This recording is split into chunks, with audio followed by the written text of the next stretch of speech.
Hello again, honky tonks. Apologies for no video yesterday. How can I put it? Evil plans don't hatch themselves, you know.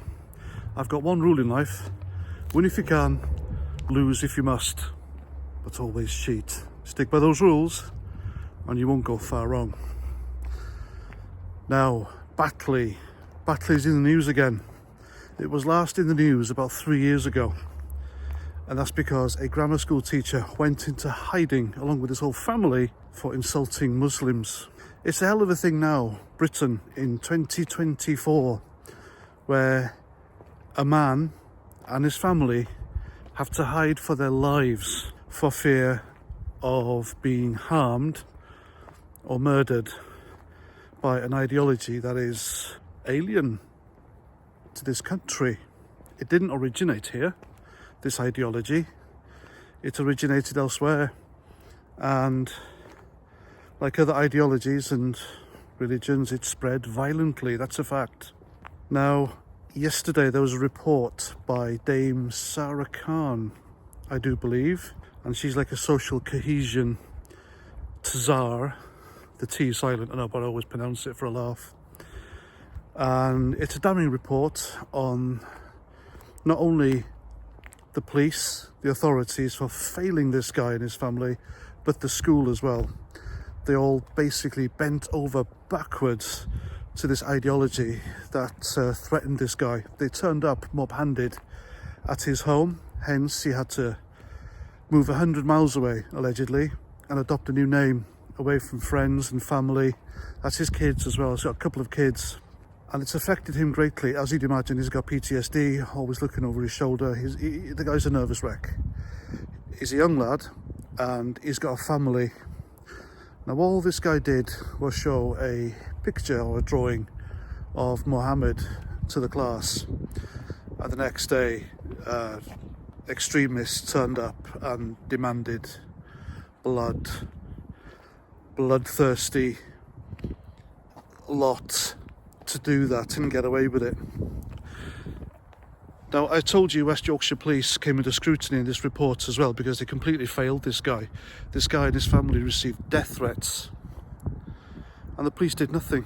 This is the same police force that prosecuted Sam Melia of Patriotic Alternative for those stickers, and yet these men from an ideology that demands blood can threaten a professional, a school teacher and his family, causing them to flee for their lives, and they don't get touched. Nothing whatsoever. Does that make you angry? This is the sort of thing that pushes British people towards the arms of the real far-right extremists. I've said it before, I'll say it again. This is what happens when people like that get away with doing what they do, and the authorities either don't do anything or pander and bend over backwards for them. People think, oh, what's the bloody point? If they won't do anything, who will? And they'll turn towards the people who are speaking out against it. And sadly, the only people who are got the bollocks to are the far-right extremists. And there we go. Normal, decent people are too afraid to say anything for fear not only of their lives, as this teacher, but losing their jobs. Times are hard. People are working their asses off to pay mortgage, rent, food on the table, fuel to get to work, etc. Give their family, kids a good life. Cost of living crisis is biting, and it's really not worth putting all that at risk, is it? Opening your mouth, speaking out. Do you think? That's how they got us, by the balls, folks. But West Yorkshire Police as well is the same police force that assisted a school headmaster into pandering to these zealots, these extremist ideology zealots, into making a young autistic boy and his mother attend their place of worship and beg for forgiveness. And you can see the brooding hatred from these men as this poor woman was made to grovel at their feet, and the police did nothing, and it's just disgusting. They failed. They completely failed. People need to understand that this is a completely different country. We practice free speech here. People have died for it. And it's such a crucial, special thing. Not every country has it. Freedom, liberty, free speech, democracy. You can vote in who you want. You can vote them out if you're not happy. How lucky are we here to have that? But there's an ideology creeping in slowly that doesn't like that. Doesn't want to give you freedom of choice. You're not allowed to draw Mohammed or anything that offends them. But the Labour MP, Kim Ledbetter, the sister of you-know-who. If I say her name, there'll be a Wikipedia thing underneath, like a fact check underneath my video. But you know who. She's a sister. And she was parachuted into Batley by Labour to, I think, and you can think what you like of me saying this, but to capitalise on that. And it worked. And now she's a Labour MP, and she stood in Parliament the other day. Was it yesterday, day before? Anyway, maybe Friday. Who knows? It was recent, very recent. And she made like a 5-minute speech about the poor people of Gaza, the children of Gaza. Ceasefire now, bombing must stop, no to Israel, etc. And not a word about this teacher. This guy has been in hiding for 3 years. It's her constituency. Not a word in 3 years about this guy. Any of the Labour politicians, the Labour mayor, female, absolutely nothing. For 3 years, they allowed this guy to live in hiding because they wanted votes. These people are their core voters now for Labour. That's why they're pandering to them. And I think it's a despicable act of treachery on behalf of Kim Ledbetter not to have addressed this, not to have approached the school teacher. I mean, this guy should be protected. We should be paying for his protection, and we should be prosecuting those who threaten him and his family.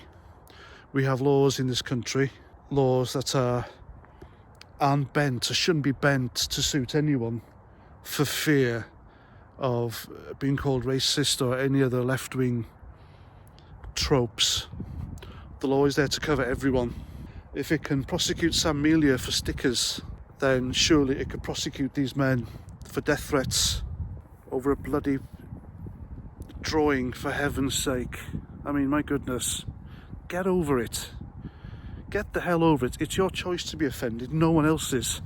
And people are getting sick and tired of it. I'm sick and tired of it, I really am. There's always something, isn't there? Eh? There's always something. What's it going to take for these people to realise that we are different here? Yes, we are open, we are welcoming, multiculturalism, diversity and all that. But there's a fine line, and that line is being pissed on, taken advantage of and exploited. And there are politicians out there like Kim Ledbetter, Labour politicians, and Conservative as well, I'll say it, who turn a blind eye to that line being manipulated in order to keep their cushy jobs and salaries and pensions. That's what it's all about, folks. Pandering for money, a growing core voter who keep them in power. That's what I think. It's horrendous. It's an issue that makes you angry. It makes me angry, it really does. And I hope this guy I want him to come out of hiding. I want him to go on telly and say he's not scared of these people. And I want the police commissioner who stood there with the mother of the autistic kid who scuffed that book to stand there and say, yes, anyone comes after this guy, you will be prosecuted and you will do jail time. That's what we want. Not pandering, not Team Biscuits, not please don't do that, not calling people racists for calling this shit out. People are getting sick and tired of it, really are. And it's not hate speech to say so either, it really isn't. And there we go. That's me rant. It is stupid though, isn't it? Eh? I mean, this day and age, here in this country, a British man is in hiding for fear of his life for offending a people and ideology who have emigrated here. I mean, when in Rome, do as the Romans do. If not, sod off. Really. They're not all like that. Some do. They really do. Fit in, work, have a laugh, obey the law, pay taxes, and they just want a quiet life. They want to provide for their families. I can live with that. That's not a problem. But some of them, extremists, radicalised, they hate us, yet they live amongst us. And that's the tail of the tape. That's the way it is, sadly. But it shouldn't be. It needs to be put a stop to, if you ask me.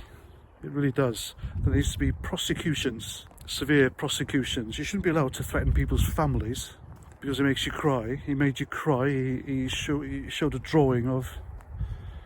it's pathetic. It really is. Anyway, I'm off before I say something I shouldn't. I'm past 49. Thanks for watching, and until the next time, Roger Trout.